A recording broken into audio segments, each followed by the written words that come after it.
So I guess to give you guys a bit of an overview of the course and the reason I've created this course before we get into the content, this course is going to be slowly sort of dripped out each week. 2 episodes for free, streamed live like this on Facebook. I'm going to be building it over the next 2 months. If you want to sign up and get it, it's only $97 while I'm releasing it, bit by bit. You can sign up at any time and you'll get access to it 2 lessons a week as they come out, and then at the end you'll have access to everything permanently. After the whole thing's out, the price will go up a little bit. So sign up now if you want to save a little bit of money before the final thing's out, but we're definitely going to smash phrasal verbs. You're going to learn them effortlessly and you're going to be using them like a pro by the end of this course. And yeah, if for whatever reason you can't sign up, you can't get the course bonus content, you can always stream it free. It'll be on Facebook, it'll be on YouTube, and I'll also be putting it on the podcast for all of you guys to be able to access at least the audio and the video. Okay? So again, I'm making this course because I know how much of a nightmare phrasal verbs can be. And again, as I've said in the previous episodes, I'm not going to be focusing on verbs. I'm going to be focusing on the particles that follow the verbs and trying to teach you guys the cognitive linguistics. What does that mean in layman's terms? In simple terms, that means how I think as a native speaker. When I create phrasal verbs, I get the particle and I get the verb and I join them. I want to teach you guys to think how I think. So how I'm imagining it all. Okay, so that's the basic idea. A lot of the courses out there always seem to focus on the verbs and just giving you big lists to memorize. I would prefer to teach you the 50 or so most common verbs, which you already probably know, 16 to 20 different particles, which you probably already know. And then as a result of understanding the cognitive linguistics, you can just join them together and create phrasal verbs spontaneously and effortlessly. So the course is going to be an introduction that I've already done, and then I'll go through each of the particles. It'll be about 16 lessons. I'll do some comparative lessons where I compare particles like on versus off, in versus out, from versus away, etc. And then we'll have that all packaged together into a single course that you guys can use permanently. And when you sign up for this course, you'll get access to things as they get dripped out, 2 episodes a week, but I'll be taking this video and I'll be putting it into the slideshow that I'm actually reading off with images, with example sentences, with definitions and everything for the phrasal verbs so that you can watch me up in the corner and be watching the slideshow at the same time.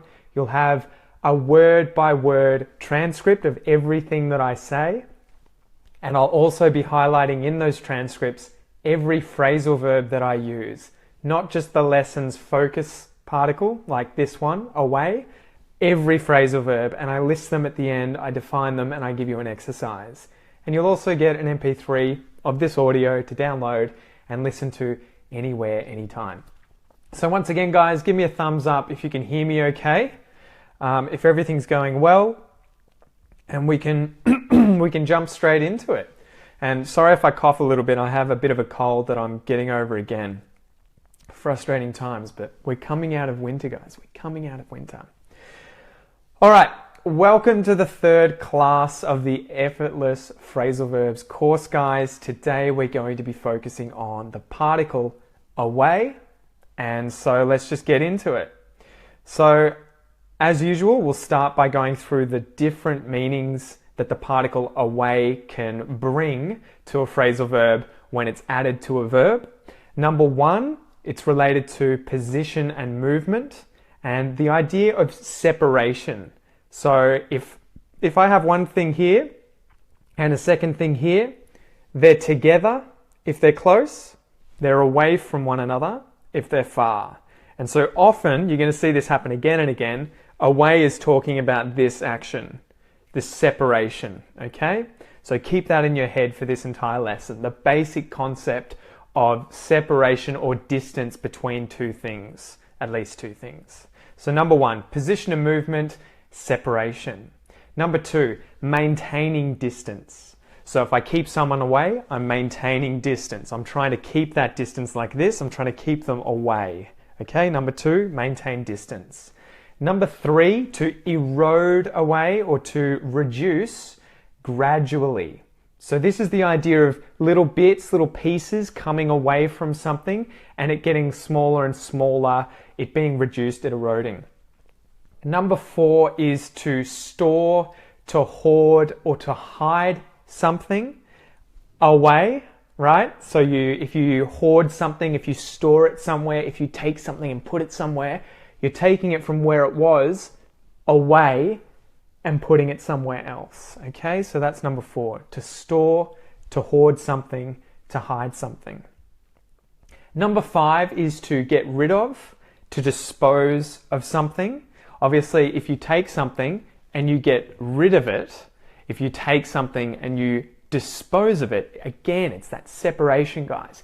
We're removing it from wherever it was and we're getting rid of it, we're taking it away and it's disappearing. It's that distance, that separation is being created between two things, okay? Separation. So number 5, to get rid of something, to dispose of something. Number 6, and this is probably the most abstract version of using away with phrasal verbs, when we put the particle away into a phrasal verb with another verb. The most abstract meaning is to do something sort of continuously with no end, with no sort of ultimate result in mind, at least when you're talking about it. So it's just to keep doing that thing again and again and again and again. We'll go through some miscellaneous verbs as well where, like that one, to do something with no end, to do something with no result, number 6, the miscellaneous ones might have some kind of connection with separation, but where it's going to be a little obscure and it may not be that obvious, okay? So there's a handful of those. And then as usual, after that, we will go through some expressions that use phrasal verbs, including the particle away. All right, so number 1, okay, movement. So you can remove something, you can subtract something. It's that creating distance. You're taking something away, for example, the first one, to take something away. The referee took 1 point away from the other team. So you could imagine that the team has scored a point, obviously. They've kicked a point, they've thrown their ball, and they've got a point somehow in the game. They've done something that was a little bit dodgy. Maybe they elbowed one of the other players and it was an illegal move. And the referee saw it. He had an eye on them and he was like, yeah, nah, that's not okay. I want to take that point. I want to take it away. Okay, I'm subtracting it. I'm removing it from that team. I'm taking it away. You can also whisk, spirit, or steal away. This is sort of more abstract in its usage. You won't hear this very often used in sort of common parlance, to use a French word, common speaking. But to whisk someone away, to spirit someone away, or to steal away with someone is the idea of secretly taking someone or going with someone away. So for example, he whisked his girlfriend away for the weekend. It's kind of like took her away for the weekend to go on a holiday. Or maybe you've got a prince who is in danger of being assassinated by another royal family. He could be spirited away in the night to somewhere safe. He could steal away with his guards in the night and be taken somewhere safe. Okay, so again, it's the idea of separation. You're whisking your girlfriend away, or you're stealing away with someone, you're spiriting something or someone away. It's the idea of, like, I guess the thing becoming a ghost where it once was and disappearing, okay? The last one for here is to run away, and I'm sure you guys will know what this means. If you run away with someone, it's the idea of you two getting together. You're getting together and you're both going somewhere away from the current location. So maybe you have a girlfriend and her parents absolutely hate you and they don't want you to be together. If you and your girlfriend get together and decide we're going to escape, we're going to run away, you disappear, you remove yourselves, you subtract yourselves from that situation. So her parents' house is here, you guys get together and you run away. That distance is created again. So still number one, but now we're talking about sort of leaving permanently and or for a long time, okay? So you're leaving permanently or for a very long time, kind of like running away. That leads into this set of phrasal verbs really well. So you can go away on holiday, right? I went away on a holiday. You live here, the holiday's in Queensland, you went away on holiday. Distance, that change in position, okay? You've created the distance. You can step away from something. So imagine you're standing here and you step back. You step away from something. So imagine that you have a friend who's out in the bush. Maybe he's taking a leak. So he's, urinating behind a tree out in the bush. It's fine. There's no people around. And so as he's relieving himself behind a tree, he looks down and he sees a snake. And this happened to me one time.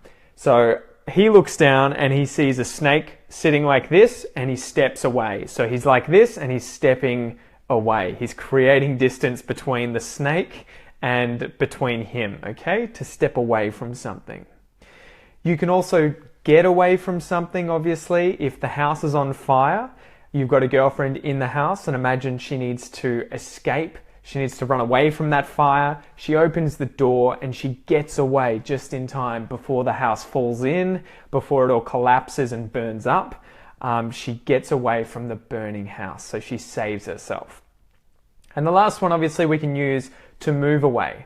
So again, I'm teaching you guys the verb can keep changing, but away in this sense is just that distance, that separation, the distance being created, okay? Two things separating. So you moved away from the sink. Imagine you're cleaning up all the dishes after dinner. You've cleaned them up off the table. You've put them in the sink. You've washed them up and now you're putting them away. Once you step back from the sink, you step away from the sink, creating that distance. So the sink's here, you were here, and now you're doing this.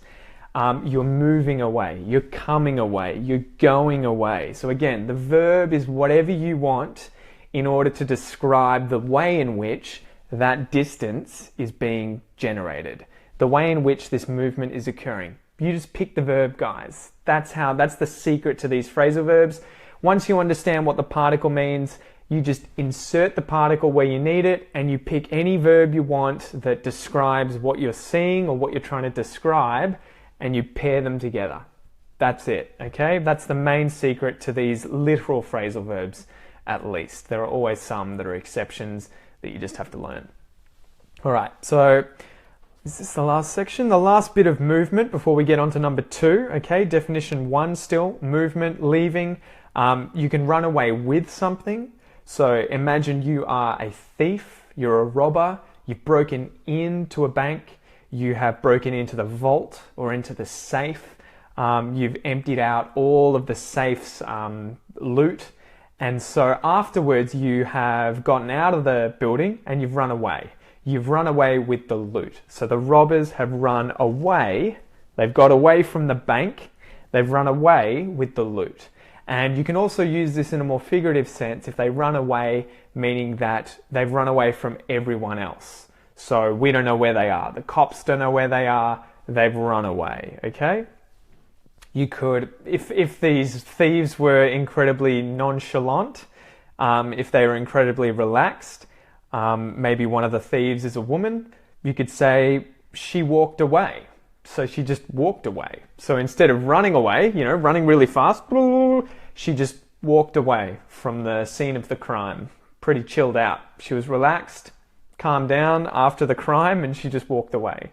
So someone as well, if they were in a car accident, they could walk away from the car accident. And we often use this one too, figuratively, to mean that they weren't injured.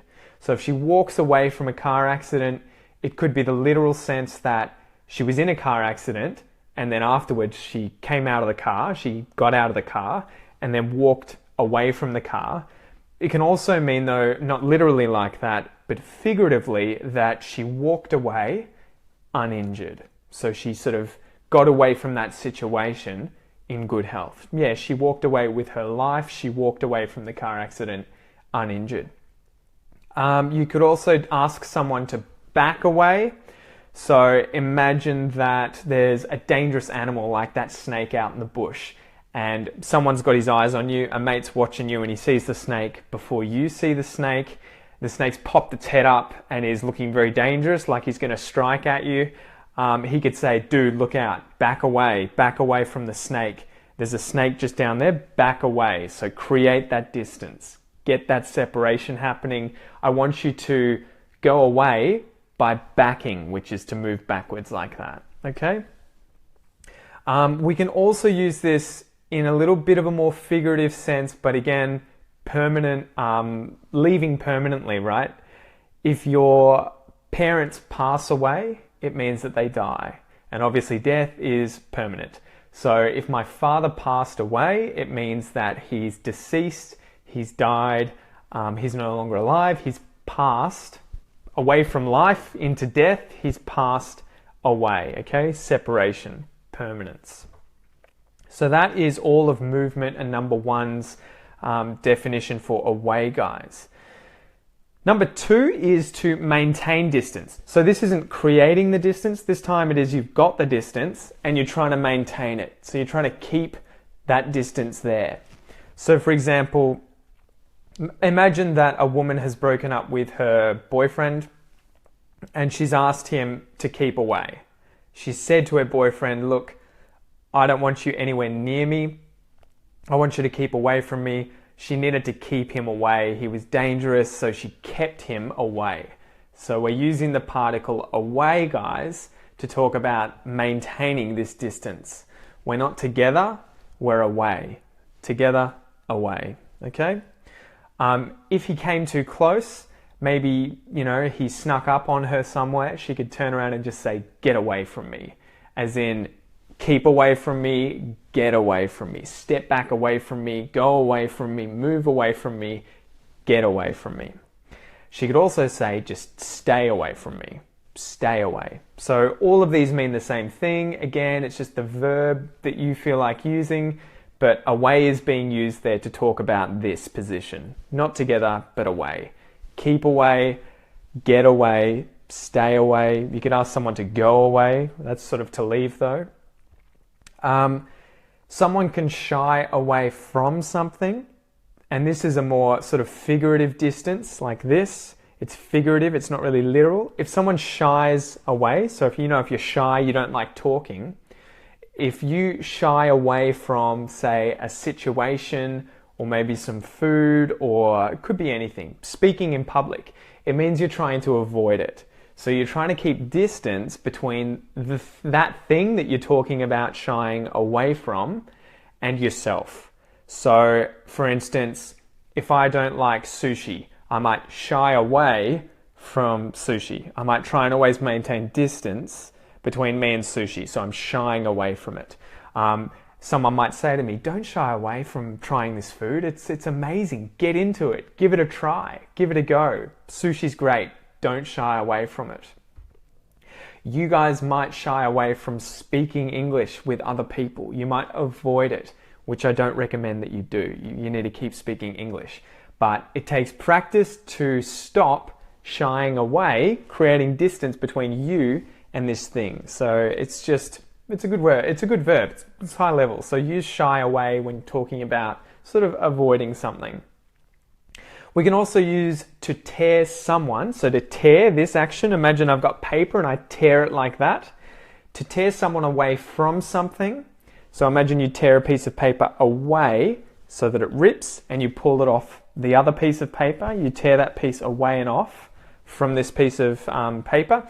If you tear someone away from something, this is the figurative idea of trying to separate someone from something. So you imagine, say, a boy has just received a PlayStation, so a gaming console, and he's playing it 24/7, 7 days a week. He's always on this thing. His parents can't tear him away from the PlayStation. So you imagine that he is one piece of the half of the paper, the PlayStation's the other piece, and they can't tear this piece of paper in half with the PlayStation on one figurative side and him on the other figurative side. They can't separate these two things. They can't tear him away from it. Another example could be maybe you have an amazing book and you're reading it and you just can't put it down. You can't stop yourself from just finishing it, reading. You can't tear yourself away from the book. You can't tear yourself away. So that's another really cool one. He couldn't tear himself away from his new book. He couldn't tear himself away. He had to keep reading it. All right, number 3. So this one's talking about eroding away or reducing away. So we can talk about erosion and reduction, to erode, to reduce, and we can kind of make it a bit redundant by adding in away. So you might hear this from time to time where the verb kind of infers what the particle that's added onto it means anyway. But I would often hear people say the cliff face is eroding away, or his money is reducing away. But yeah, anyway, keep the idea at the moment of erosion and reduction. Imagine that someone is spending a lot of money. So he got all of this inheritance. He got all this money when his dad passed away. His dad passed away and left in his will all of this money to be given away to his son. Okay, so his son has gotten all of this inheritance, and if he spends all of it, he's spending it away. He's spending it away. So he spent his father's inheritance away. So if that happens, the idea here is that he had the money was with him, and then he spent it, and it was no longer with him, but now it was away. So he had the money, he spent the money, and the money has gone away. So he spent the money away. We can also use a very informal version of this sort of, I guess, phrasal verb, but the informal version would use the verb to piss away, to piss away. Okay, you can use this. It doesn't really have that connotation of urinating, which is the literal version of to piss. In English, we actually use to piss in a lot of different examples. One example was alcohol, we can often refer to as piss. So this is something to use in informal situations. I wouldn't use this at work, but to piss something away is to spend it away or to reduce it gradually, to use it all up. So if you piss away your savings, it means you're spending away all of your savings until there's nothing left. So he pissed away his savings and she spent away her inheritance. Continuing on with erosion and reduction. If you are eating a cake, so you have a cake here and it gets sliced up, it gets chopped up, it gets cut up into, say, 12 pieces. So the pieces are all sitting there ready to be taken away and eaten. If you're just the only person that's eating this cake and someone comes over and says, "What are you doing?" You could say, "Oh, I'm just slowly chipping away at this cake." Chipping away, to chip away, this is kind of the action of doing this. If you chip, you could talk about it with chopping a tree down. You're chipping away at the tree. And it's just the idea of sort of cutting at it. So slowly getting it done, slowly getting through the tree. But we use this colloquially to sort of mean to slowly get through, to slowly work at. So if I'm slowly chipping away at eating a cake, it means that I'm eating piece by piece. I'm eating the cake away so that the cake is being reduced. It's gradually disappearing. So I'm chipping away at the cake until it's gone. I'm chipping away at the cake, or we chipped away at eating the cake. You can eat away at something, and this can mean a few different things, but they're all sort of connected. So if I could be eating away at the cake as well as chipping away at the cake, but you could be eating away at your lunch as well, obviously. You know, you've got some friends and they're eating away at their lunch, or they ate away at their lunch, so they were just eating away until the lunch was gone. So they're eating, and eventually they've separated themselves from the lunch because the lunch is no longer here. It's gone. But you can also use this in a figurative sense. I guess kind of. It doesn't literally mean to eat as in put it in your mouth. But if you had, say, the tide come in on the shore of an ocean, onto the beach, if the tide came all the way up and then hit the bank, maybe there's a sand dune here or a cliff, could be anything, but there's some kind of substance or structure here. If the water comes in and keeps smashing up against this object, if the object slowly reduces over time, you could say that the water or the waves or the ocean is eating away at the cliff, at the dunes. The ocean's eating away at the sand in the dunes. So it's slowly, imagine like Pac-Man coming in and eating away at this thing. If you spilt acid on some steel and it could melt through the steel, you could say that the acid is eating away at the steel. It's reducing it, it's eroding it, it's corroding it, it's getting rid of it.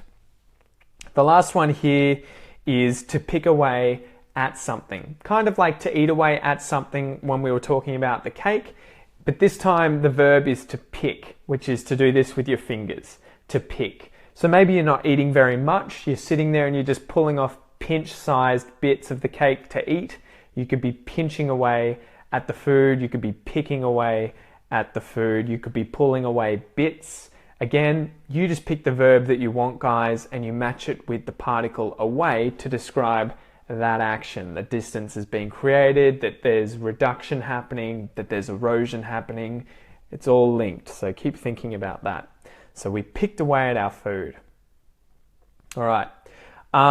We've gone over to erode away, so imagine the cliff edge has eroded away, or the edge of the cliff has eroded away. So imagine there's a cliff which is like a sharp hill, it's dead straight, it's sort of vertical. If a lot of rain comes, it can erode, bits can fall away, and slowly the erosion takes the cliff edge away, so it's eroding away. It's being eaten away. The cliff edge is being taken away by all the rain that's coming down, or maybe by the ocean that's coming in and slowly coming at the cliff and taking it away.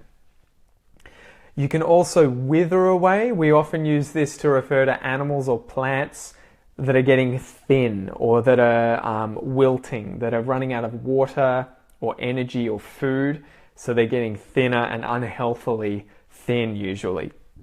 So imagine you've got like a plant and it's a really hot day and the plant withered away. It withered away until it died, and it was, really, really dry. The plant died. You probably wouldn't say passed away for a plant. Usually use that for people, but imagine the plant passed away. You could say that the plant had withered away from the heat. The heat had caused the plant to wither away. The plant withered away from the heat, so it went reduced down to a very limited size, or before it died. You could also say that something wasted away, or that something is wasting away. So imagine you have a starving cow, there's no grass in the field, the cow's been left in this field and there's no longer any food, he's run out of food. So he's walking around and there's nothing to eat, there's just sand or rocks or something. He has water though, so he can survive, he can live on, but unfortunately his size is decreasing, he's reducing in size, he's becoming emaciated, he's becoming incredibly thin, he's wasting away, he's withering away. So we often say this for any kind of animal that really loses weight, is getting unhealthy like that. So if you had cancer and you were in the hospital and you weren't able to keep weight on, you're wasting away, you're withering away, okay? All right.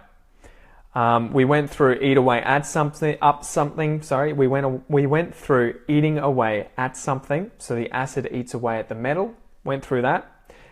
We can wear away at something, like the soles of our shoes, so the bottom part of our shoes that we walk in.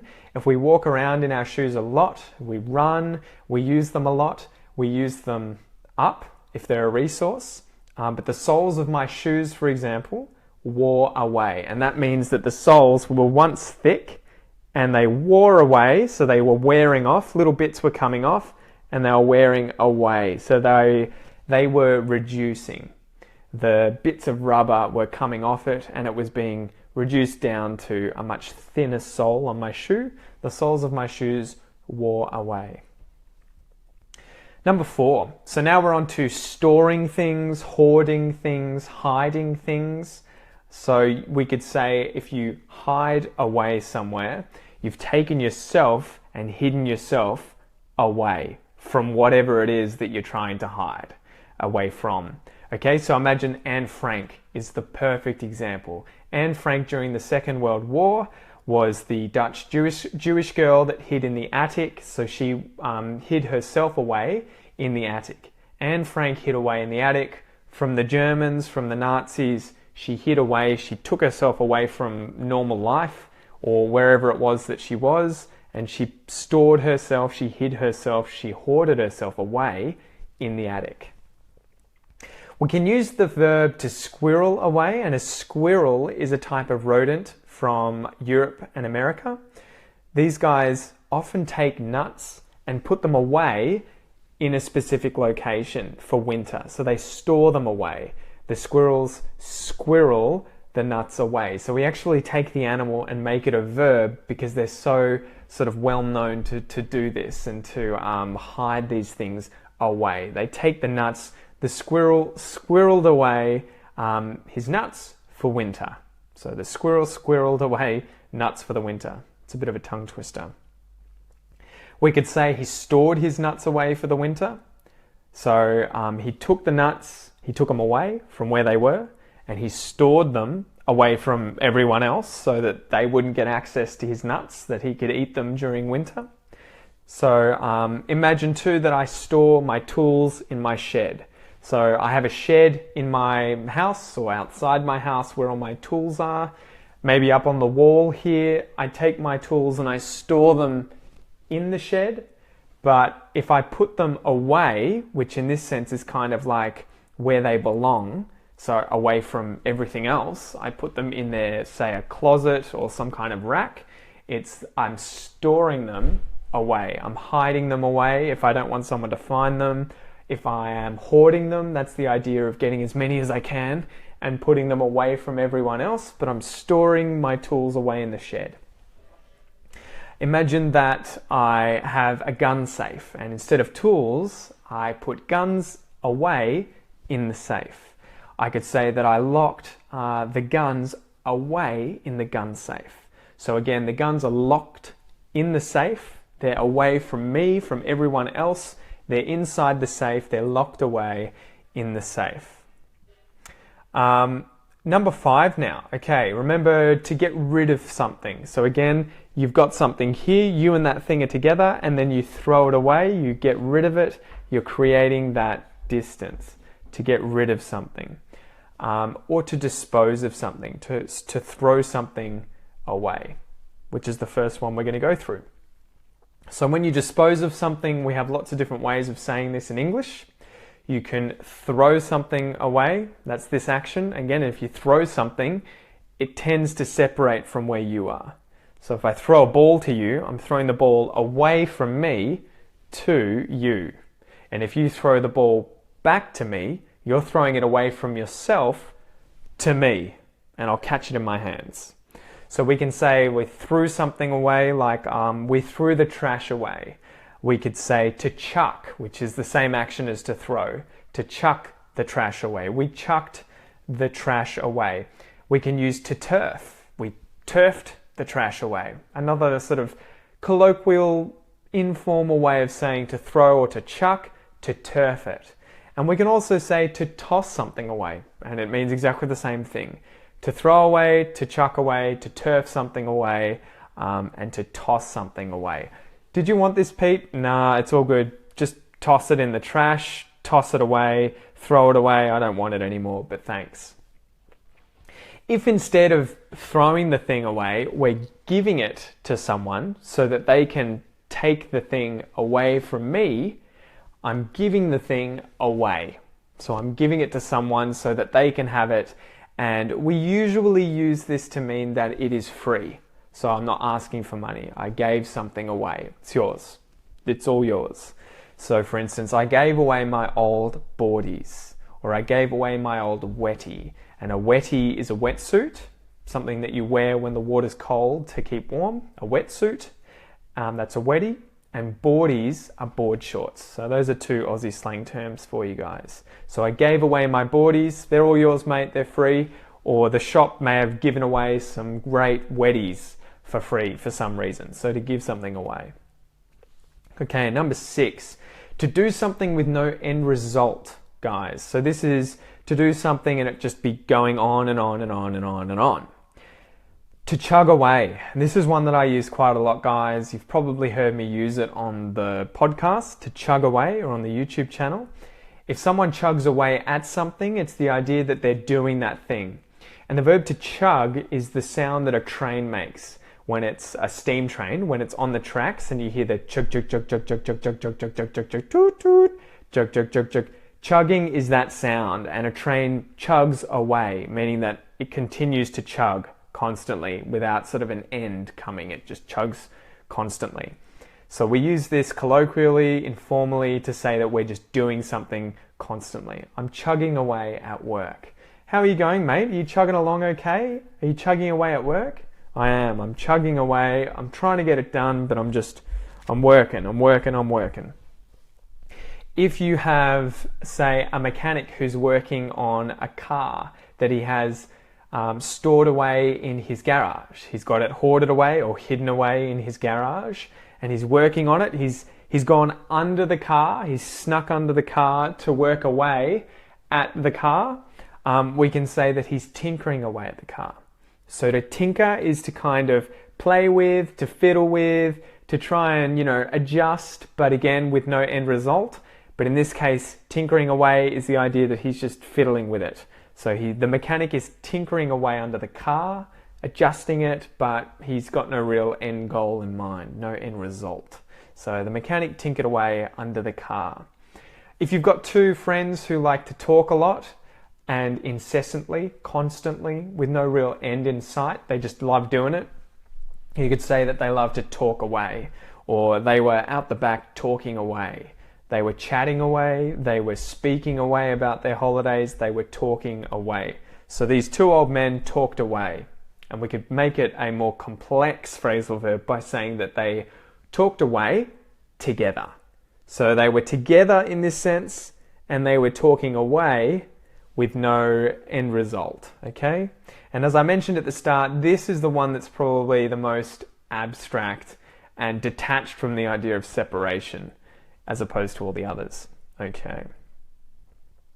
So obviously we've got to work away. So you can work away at something. You're just constantly working. We worked away on our project. You can slave away if you feel the way that you're working is really, really full on, like someone's cracking a whip over your back. You're slaving away. So I'm in the kitchen and I'm cooking. I'm slaving away in the kitchen. Cooking like a slave. I'm working that hard.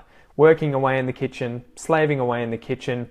If after I finish working, I go upstairs and I decide I want to pull out that book that I couldn't tear myself away from and continue to read it, I want to read on and on and on, I could read away late into the night. So he was reading away upstairs late into the night. I was reading continuously away, reading away. Maybe I put the book down and I pick up my violin and I decide that I want to play my violin. If someone heard me in the distance playing outside just constantly all day, they could say he's playing away in the backyard on his violin. He's playing away. There's no end in sight. He's just doing this thing constantly. He's playing away on the violin in the backyard. All right, we'll go through some miscellaneous ones and then we'll get into the expressions and then we'll finish up. So number 1 of the miscellaneous ones is to get away with something. So remember, get away can be to escape, but if you get away with something, it's to escape punishment. So you've gotten away with the thing that you should have been punished for. So you've escaped. Okay, so someone could get away with murder. So they have killed someone, it was murder, there was no self-defense, and they got caught for it, but they were exonerated, they got off, the court did not find them guilty, so they got away with murder. The man got away with murder, he got away with murder. You can do away with something. So if you do away with something, it means that you abolish that thing, you get rid of that thing. This tends to be used for things like laws. So the government did away with that old law, meaning that they got rid of it, they disposed of it, they decided they no longer wanted it. So they did away with that old law. You can put someone away somewhere. So for instance, you could be put in jail, and that is to put someone away. So the criminal who originally got away with murder, new evidence came to light, they found this new evidence, and they put him away in jail. So the criminal got put away in jail. The criminal was put away in jail. If you refuse entry to someone, you turn someone away. That's the idea of you're, say, a bouncer working at a nightclub, so the security guard at a nightclub. Someone's come to try and get in the door, and this is you standing in the doorway, and you've turned them away. So you've said, sorry mate, you're not coming in, turn away, go off, on you go away, get out of here, stay away, we're turning you away. And that's, I guess that pairs with the idea of the distance. We're turning you around and then away from where we are. To explain something away, and this is to dismiss something or to justify something, usually with bad excuses. So the politician explained away the controversy, meaning that there was some kind of controversy, maybe he stole something or reportedly did something he shouldn't have, but he gave an excuse to sort of get away with it. He explained it away like the thing was nothing. So here's him and the figurative thing that he's having to explain, and he explained it away. He got rid of it. He explained it away. We can get carried away with something. So if you get carried away, to carry is to be lifted up and taken somewhere. If someone gets carried away with something, this is to be like overly excited, to be enthusiastic. Almost like you're so excited you need to be carried away because you can't walk or you can't run, okay? So if you get carried away with something, it's to be overly excited, overly enthusiastic, too much. So for example, we got carried away and drank way too much last night. So we did too much of what that was. We drank too much, we got carried away.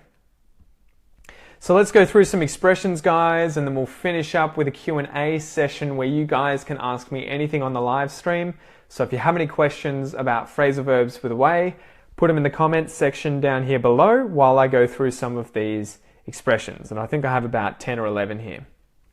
All right, first one. If you blow someone away, or if you are blown away, it means you're like shocked or amazed. It's that idea, I guess, of like full-on emotions, whether it's totally afraid, totally scared, or totally like in love, happy, obsessed, to be blown away. So for example, maybe my dad bought a new car and it was my favorite car, and when he showed up in the car, he got out of the car, he showed me the car, and it blew me away. It absolutely blew me away. I was just like, wow, that's amazing. Or it could be a car that I hate and it could still blow me away with me thinking, ugh, why would you do that? Something can be a stone's throw away from something else. So you can imagine that if two things are together, they're like this. If they're away, they're like this. If something is a stone's throw away from something else, that's the idea that you could literally pick up a rock and you could throw that rock and it would hit the thing. So the basic idea there is that they're very close. They're very close. There's distance between them, but they're very close. So for instance, and this could be relative, Melbourne is a stone's throw away from Geelong in terms of cities like Sydney. So it's only about, 50 minutes to drive from Melbourne to Geelong, whereas if I wanted to drive from Melbourne to Sydney, it's about 11 or 12 hours. So comparatively, relatively, Melbourne and Geelong are a stone's throw away from each other. They're really close. To be light years away from. This is kind of the opposite of to be a stone's throw away from something. If something is light years away from, A light year is how long it takes, or the distance that it takes light to travel over the period of a year. So it's a very, very, very vast distance. You know, stars tend to be on the magnitude of multiple light years away from our star. So if something is light years away from something else, it's a far, far, far way to go to get to those things. And we can often use this figuratively to mean, say, my Mandarin Chinese skills are light years away from fluency, meaning that my skills are here and fluency is way, way, way up there. My skills are currently light years away from fluency. Okay, so it's massive distance as opposed to something being a stone's throw away, meaning they're very, very close together. A light year, or to be light years away, to be a stone's throw away. Away in both of those cases is talking about the things being separated, but a stone's throw is a joke that they're close together, and a light year is sort of an exaggeration about how far away the things are. If someone's off with the fairies, or away with the fairies, I should say, if you're away with the fairies, you're not thinking about anything. You're sort of in your own head, not concentrating on the task at hand. So if I'm meant to be helping my dad who's tinkering away under the car, and I'm just sitting above it, you know, off with the fairies or away with the fairies, it means that I've gone away from this situation, you know, like reality as it is currently, and my mind is away somewhere else. We can say it's away with the fairies, okay? With the fairies. He's off with the fairies, he's away with the fairies. He's just dreaming, you know? Another one is to get away scot-free. To get away scot-free, and again, this could be used as to get off scot-free, and this means to have no consequences for something. To sort of, it could be to escape punishment. Yeah, probably escape punishment, but if you get off scot-free or you get away scot-free, you didn't have to pay for anything. You didn't have to face that punishment. You didn't have to face up to the punishment. You got away scot-free. So there was no repercussions. There were no consequences. Say someone robbed a bank and the cops caught them, put them in jail, put them away in jail, but they end up getting off, they end up getting away scot-free because they get released. The judge, for some reason, the case falls through and they can't be put in jail, so they get away scot-free. We also went over to get away with murder. We can use this figuratively to mean that you've been allowed to do a lot without any kind of control of you. So, for example, if my parents, when I was growing up, never punished me for anything. They gave me everything. Anytime I did something wrong at school, they didn't punish me. They didn't say anything. Could be worse, they give me a reward for it. That is figuratively to get away with murder. So I could get away with murder, meaning I just don't get punished for anything. And literally that would be that you murdered someone and you got away with it. So you didn't get punished for murdering someone. But we often use that especially with children, if they just never get punished, their parents love them so much that they can do anything and their parents always love them. They get away with murder, they can do whatever they want and they don't get punished. A really cool saying that I found here too, guys, was when the cat's away, the mice will play. So it rhymes. I guess it's an expression, but it's also a saying or an old wives' tale. When the cat's away, the mice will play. This is the basic idea of when your boss or someone high up in a business or maybe at home with your family, if there's someone who's very controlling and sort of, bossy, if they go away, if they are away on a holiday at work, the mice will play, as in you can do what you want. You're relaxed, you're at ease, you can do whatever you want. So if my mum was a really horrible person when she was at home, which she's not, sorry mum, but if she were a really horrible person and always telling me what to do, not letting me read the books that I want to read, play PlayStation, eat what I want to eat, in this figurative expression, she's the cat, and when she's away, when she's not at the house, we the mice, or me the mouse, can play because we're not afraid of the cat coming and eating us. Okay, so when the cat's away, the mice will play. That's a really good expression that everyone will know in the English-speaking world. All right, got a few more here. If you sign your life away, that is to imagine you're making a deal with someone for just a lot of money, or say I don't know, I think money would be the basic thing. So people will make jokes using this expression in English quite a bit. My dad would say this to me. If I bought a really expensive car, he might say, well, did you have to sign your life away for that? Meaning, did I sign my life to someone else saying they've got my life now? I signed it away to them for something. So I bought a house for $1 million. Well, man, it was so expensive. I pretty much signed my life away. So that's a really cool one to use if you're talking about something that is, I guess, usually very expensive. Yeah, I signed my life away for that thing. To lock someone up and throw away the key. This can mean to throw the key away, as in just for it to disappear. Or it could be that you threw the key in the trash. You know, the key to unlock a door, you've thrown it in the trash. But if you lock someone up, you've put them somewhere and locked the doors. You've locked them up. And usually to lock someone up is to put them in jail or prison, or, you know, in some kind of room. You've locked them up. If you want to lock someone up and throw the key away, it's that you never want them to be able to escape. They will always be in that cell, in the prison, in the jail. They're locked up there and there's no key. No one can find the key. It's disappeared, so they're permanently there. They're stuck in the cell forever. So you might hear this quite often with criminals who are horrible and they've done like the worst crime imaginable, or for whatever reason someone just really hates this person and wants them to be locked up permanently. They'll say, lock him up and throw away the key. Throw the key away so that he never gets out. Lock him up and throw away the key. If you are a heartbeat away from doing something, to be a heartbeat away from it is to be really, really close to doing it. So you imagine, I guess, a heartbeat in this sense is literally like a second, ba-bump, ba-bump. If you're a heartbeat away from doing something, it means that you were just about to. So it's talking about a heartbeat with regards to time.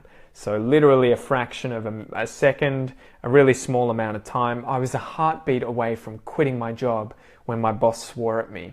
Or I was a heartbeat away from signing my life away for this beautiful car. But then I thought better and I didn't sign my life away, but I was a heartbeat away from doing it. I was very, very, very close. Very close. So I guess this one's almost closer than a stone's throw away, okay? 3 left. He who fights and runs away may live to fight another day. He who fights and runs away may live to fight another day. This is one that's used quite a bit. Again, it's a saying. It's a bit too long to be an expression. But if you fight someone and then you start to lose and you're like, screw this, I'm out of here, I'm bailing, I'm going to run away, then you get to live. You're not going to be killed in the fight, to fight again another day. So he who fights and runs away may live to fight another day. And quite often, people in movies will use this to mean that they are sort of a coward with some kind of event that's happened and they have run away when they should have potentially stayed and seen it out, seen it finished, seen it through, seen it occur. But instead they run away so that they don't die and they can come back and do, you know, more things later. But figuratively, he who fights and runs away may live to fight another day. If you give the game away, this is to reveal the ending or to reveal a secret. So if you give the game away, I guess I would imagine that you're playing a game that involves, you know, the other team not knowing what you've got. If you're playing cards or some kind of board game, if someone gives the game away, it's that they've told everyone what everyone has and now everyone knows who's going to win. You've given the game away. So it's the idea of telling someone a secret. I had organised a surprise birthday party for my mum. She was turning 60 and I'd set up a surprise birthday party, but my sister gave the game away when she rang her up and told her that the surprise birthday party was going to take place. So she gave the game away. All right, the very last one, guys, is to go away from something empty-handed. So nothing in my hands, they're empty. I went away empty-handed, nothing. If you go away from something empty-handed, it means you leave with nothing. So, for instance, imagine I get fired from my job at work and I get no money, they don't pay me for the week, I don't get to take any of my stuff home, I had to go home empty-handed. I had to leave empty-handed, I had to go away empty-handed. Or imagine that someone knocked on the door of my house and they've said, oh, we're just collecting up donations for the local charity. Would you like to give me any money for this charity? If I said I don't have anything, sorry guys. I could say that I've turned them away. I've told them, no, go away. I've turned them away.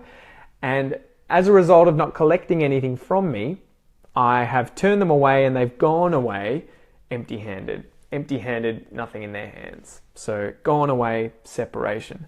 So that's it, guys. That is the particle away and all of these different phrasal verbs. There should be well over 100 different phrasal verbs that I will have used in today's episode. So go through all of the content when you sign up to the Effortless Phrasal Verbs course, guys. Remember, you're going to get access to the video that I've used here, but it's going to be paired with the slideshow that I'm reading off.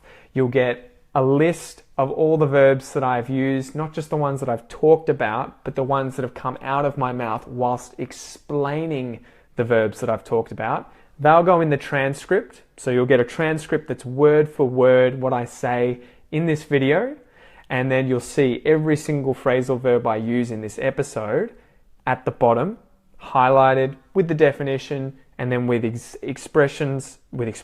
examples below it, okay? And it'll be dripping out 2 episodes a week. So I'm about to put up last Monday's episode, and then tonight I'll start working on this episode and it'll go up on Monday.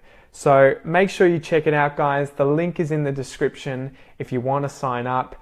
I think you're going to get a lot out of it if you like studying, and if phrasal verbs are the bane of your existence, if they're really frustrating, I really recommend getting onto this course and giving it a go. But let's get through some of these questions for you guys before I disappear. Alrighty then. Guys, there are a few of you asking me for the spelling of all this stuff. Again, that will be in the content when you sign up for the course. Otherwise, you might just have to listen a few times to understand the words and then do a quick Google search. I'm sure you'll be able to find them if you need, but again, if you want all the verbs written out with the definitions and everything, that'll be in the bonus content when you sign up for this course. So, how did the different territories in Australia get their name? That's a very complicated one, Ruchi, and I'll have to look into it because I don't know all of them off the top of my head, unfortunately. I would imagine Victoria, though, would have been named after Queen Victoria. So, I might have to do an episode on that. What have we got here? So, is it hearts beat away or heart beat away? I think you could probably use both there, Ruchi. It would just depend on how you felt. They're both probably expressions. So a hearts, as in my heart's beat away from something, or I could just say a heartbeat away from something. I think you could use either one. What else have you got here? Lale asks, thanks Pete, what's the difference between reply, respond and answer? I think these are all synonyms for one another, Lale. This is one I'd have to research and make an episode about to really get into the nitty-gritty of the differences, but I'm pretty sure that you could use these all interchangeably, especially if talking about, say, writing an email or texting someone or calling someone. I guess to answer something is to give the information that person wants, whereas to respond to something is to have given them some kind of response. It doesn't have to be the answer. It's just that you've said something in response. Okay, and the same with reply. It may not be the answer, but it's information that you've given them, whether you're just responding. Bruna, no. It's a once-off payment. You pay once, you get access to everything as it comes out over time until it's completed, and then you will have permanent access to the entire course until the day that you die, okay? So you'll have access to it. It's one payment. It's not like the Aussie English Classroom where it's an ongoing fee. It's a one-time payment. What else have we got here? Is it chuck it or chuck it away? That's another good one, Lale. You can use both. Again, we've just turned chuck into chuck away, so we can use the verb as in to chuck something, or we can say chuck it away, meaning more to throw it away. I think chuck it is probably just a contraction of chuck it away. So, for instance, when I was dealing with like sorting through my stuff in my room, my parents were asking me, they said, we've got these boxes filled up with your stuff. Can you chuck your stuff away? And I was sifting through all of my stuff. I was looking through it all. I was picking out what I wanted to keep. And then I threw away all the things I didn't want to. While I was doing that, my mum would be standing behind me quite often going through the stuff as well. And she would say, do you want to keep this? Do you want to keep this? Do you want to keep this? And I would just tend to respond, nah, chuck it, chuck it, chuck it, chuck it. So it's the same as chuck it away. It's just a very short version. Chuck it, turf it, throw it away, throw it. You can do it with all of those. No worries, Bruna. Aline, can I say sign my life away for a job because the job will be very busy, or I can only sign my life away for expensive stuff? No, you could definitely do it for that. That's a good example where it's not so much money that's related to it, but say when you sign up to a job or you sign the contract for a job, if the expectations are going to be ridiculous, like busy, maybe they're going to require you to work 12 hours a day, that's another way of saying I'm literally signing my life away. I guess in this sense though, as opposed to money, it's time that you're signing away, or energy that you're signing away. So it's like a resource, I guess. Could be money, could be time, could be energy. If anything requires the majority or a really large portion of your time, of your energy, of your money, you could say that then figuratively you're signing your life away. So you're not just signing up for a job, but they've said, also will include your life, and you've signed your name under it. Somi, Pete, may you please explain the difference between disposing and discarding? Again, I think these are just synonyms. As a native speaker, I wouldn't be able to tell you the difference off the top of my head. I think there would be, it's one of those things where there's overlap, and there's like, if I discard something, I throw it away, but it's kind of like carelessly. I'm not really paying attention to it. I just discarded it, threw it away. Disposing of it could be an active sort of task of like wanting it to be recycled, thrown in the bin, disposed of, gotten rid of. Whereas I think discard as well, yeah, it's kind of like you could just drop it accidentally and you've discarded it. So if I was like opening up a piece of chewing gum like this, I could just discard the piece of paper by throwing it behind me. Whereas if I dispose of it, I make sure that it goes in the bin and it gets disposed of. Okay, so that might be where those two separate and are used differently. You dispose of something, you make sure it's thrown in the bin. If you just discard it, you just throw it away and go about your day. Okay, so I hope that makes sense. Any other questions, guys, before we finish up? What's Pac-Man? Pac-Man is that game from the 1970s. So it was the little yellow face that looked like cheese, a wheel of cheese with like a slice cut out of it, and it did the waka waka waka waka waka and chased after the stuff. That was Pac-Man. So that's why I was talking about Pac-Man kind of being like the ocean eating away at something, because Pac-Man is just literally a mouth doing this, and I think it's spelled P-A-C. Aline, did you ask me another question? Get away scot-free, similar to get off the hook? Kind of, yeah, kind of. Get off the hook is kind of escape something that you were on the hook for, though, originally. So that would be the idea that you were caught, you went to jail, and then you got off the hook, meaning, you know, someone had put you on the hook, or maybe you're a fish that's bitten onto a hook and you've gotten off the hook, so you were in trouble and now you're not in trouble. If you get off scot-free, it could be the idea that you were caught, but I guess it could also be the idea that you were never caught and you got off scot-free. But yeah, I think it would probably, you'd use them interchangeably. And according to Google, here's something interesting. I always thought it was spelt Scott as in the name, free. But it's actually spelt SCOT -free. So I'm not sure where that comes from. But it sounds like it might have something to do with being Scottish, a Scot, instead of the word Scott for a name. Okay?